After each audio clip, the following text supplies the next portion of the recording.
What's up, DS3 TV? We are back for another video. This one is Joan of Arc, and this is part 5. I think this is the last part because this is the last part I have in my watch later list. So yeah, let's get into it. Also, subscribe to the channel. I want to get 1,000 subscribers by my birthday. And thank you guys for 500 subscribers. And I'm so happy that everybody knew what I was talking about, and I didn't feel crazy like talking about that show. And I forgot the name. So thank you guys. So thank everybody for telling me it was Tuttenstein. It was Tuttenstein. That show, yes, I definitely remember it. And yeah, I didn't know if anybody else remembered it. So that warmed my heart to see that people actually remembered that. But yeah, let's get into it and play. February 21st, 1431, Rouen Castle. Do you swear to speak the truth in answer to such questions as are put to you? Asks Bishop Cauchon. I do not know what you wish to examine me on, responds Joan. Perhaps you might ask such things I would not tell. Will you swear to speak the truth upon those things which are asked of you concerning your faith, which you know? Concerning my father and mother, and what I've done since I took the road to France, I will gladly swear to tell the truth. But concerning my revelations from God, these I have never told or revealed to anyone, save only to Charles, my king, and I will not reveal them to save my head. It's the first day of Joan's inquisitional trial for heresy. She is both the defendant and the only witness, and she's arguing for her life. Pretty intense moment right here. Joan survived the leap from the tower, landing on a soft patch of earth. But the fall had gone badly, and she laid injured until her jailers collected her, her voices whispering comfort. But her worry came to pass. The Burgundians sold her to the English, and there would be a trial for witchcraft and heresy conducted by her enemies. As they prepared, Joan languished in prison. English and Burgundian lords visited to Lirat and grope her. She was constantly alone with male soldiers. She still wore men's clothing, though, for it was a greater defense against assault than a dress. Outside her cell, the inquisitional trial was taking shape. At its head was Bishop Pierre Cauchon, a clergyman who'd been a long supporter of English interests in France. In fact, he'd personally negotiated Joan's sale to the English. So this trial was not exactly fair, because you see, after Joan got Charles crowned at Arras, the English, not to be outdone, had rushed their boy king, Henry VI, into the country in order to crown him King of France. But Charles was still claiming, through Joan, that God supported his claim. However, if Cauchon could prove in court that Joan was either a heretic, a witch, or a liar, it would go a long way toward undercutting Charles's claim to the throne. It was a trial designed to discredit Joan and her visions. Yet Cauchon knew it couldn't be an obvious hit job. Everyone knew the English and Burgundians hated Joan and expected a slanted court. Therefore, the verdict must be unimpeachable. Cauchon insisted on following strict procedure, enlisting some of the finest theological minds in France to serve as examiners. Every questioning session, every move by the court, every piece of evidence would be recorded. He wanted everyone to know how they'd come to their conclusions. Yet his initial background investigation wasn't promising.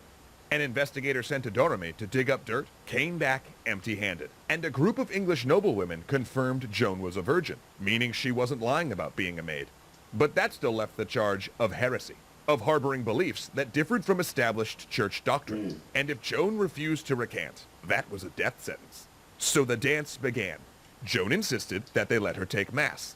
The prosecutor, for his part, insisted that she could not hear Mass while dressed as a man, and Joan countered that her garments protected her. Then the questioning portion of the trial opened, with Joan standing in a castle hall amid 50 or 60 churchmen. Now she had an audience.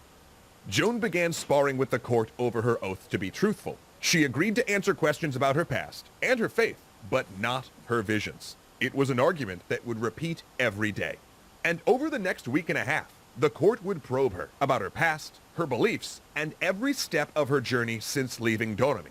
They asked about whether she had disobeyed her parents by leaving, about obscure village folk beliefs, and of course, about her visions. Her examiners were learned men, versed in theology, and with decades of education in canon law. Joan, by contrast, was an illiterate peasant who had only recently learned to sign her name on the letters she dictated. Yet, she pushed back. Her voices told her to be bold, to argue, to challenge. And though not traditionally schooled, she had a sharp mind and had absorbed much in her years as a devoted Catholic. On the third day, when the inquisitors asked her whether she believed she would go to heaven, the court held its breath. Because, yes, thank you, Admiral, it was a trap. If Joan said no, she would be admitting a state of sin. But if she said yes, she would contradict church doctrine that humans could not truly know whether they were in grace. So either way, it would be an admission of heresy. If I am not in his grace, she answered, may God put me there. And if I am, may God so keep me. I should be the saddest creature in the world if I knew I were not in his grace. Her eloquence on the issues stunned the court. That was a good answer, because, yeah, if you would have just gave a simple one, it wouldn't have worked, I don't think.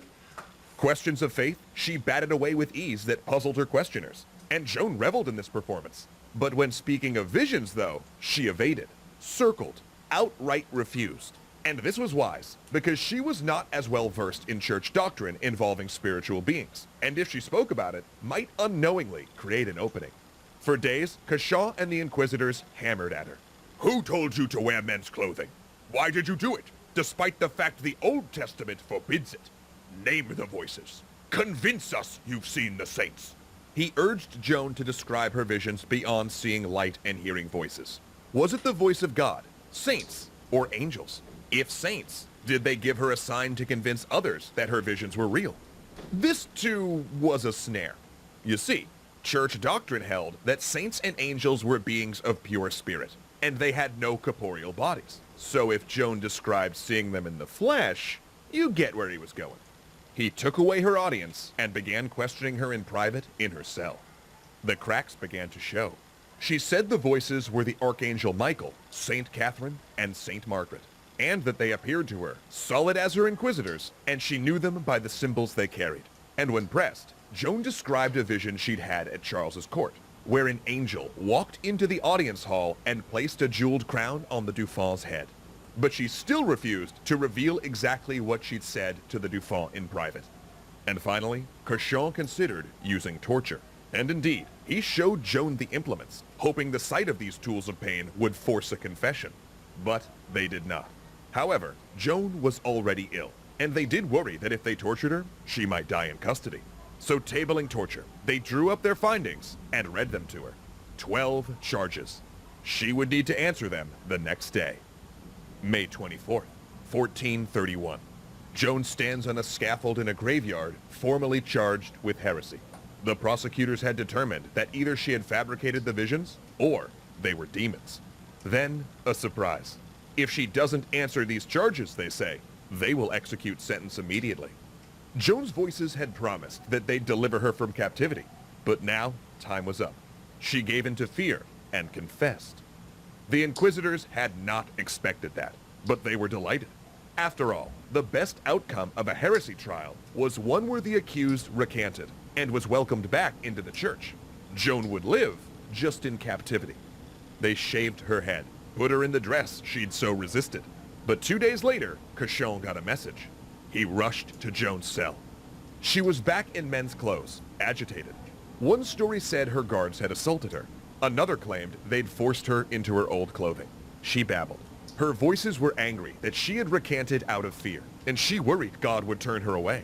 A confessed heretic could live, but one who returned to their sin must die. And so, the next day, they burned her in the old marketplace. One English soldier held a cross high so she could look at it as the flames consumed her, and the executioner ensured that nothing was left. No bones the faithful could venerate. And finally, they threw her ashes into a river. Cauchon spread the transcripts across Europe to show they'd been right to convict her. King Charles reportedly swore vengeance for her death, but he made no public statements. In fact, he already had a new holy youth, a shepherd boy that showed the stigmata. In time, the English killed him too. But if the English had hoped that Joan's death would change the course of the war, they were wrong. In 1449, 18 years after Joan's execution, Charles entered the English capital of Rouen in victory. The English were well on the way to being driven out of France. Where the father had been known as Charles the Beloved and Charles the Mad, the son would be known as Charles the Victorious. And part of that victory was to instigate a retrial, just as politically motivated as the first, that cleared Joan in 1453. Because in the 22 years since the first trial, politics had changed a great deal. With the Armagnac and Burgundian at peace, everyone was eager to rewrite history, recasting the war as one of French against English. And of course, Charles's continued success seemed to vindicate Joan's visions. Yeah. Even people who had participated in the first trial emerged to denounce it as corrupted by politics. Joan was no longer a champion for the Armagnacs. This soldier from a bitter civil war was now seen as a champion of all of France. And her status as a national symbol would only grow over the centuries. And in 1920, the same church that had condemned Joan as a heretic officially declared her a saint. The girl who had defended Orléans, taken the Loire castles, and failed outside the walls of Paris had made one final conquest. For now, she'd stormed the gates of heaven. Special thanks. Good video, good video. Yeah, so that was a great ending to learn about Joan of Arc. And yeah, talk to you guys in the next video. Subscribe to the channel. Want to get down subscribers by my birthday, September 13th. And yeah, also put videos in the comment section that you want me to react to. And yeah, talk to you guys in the next video. Peace.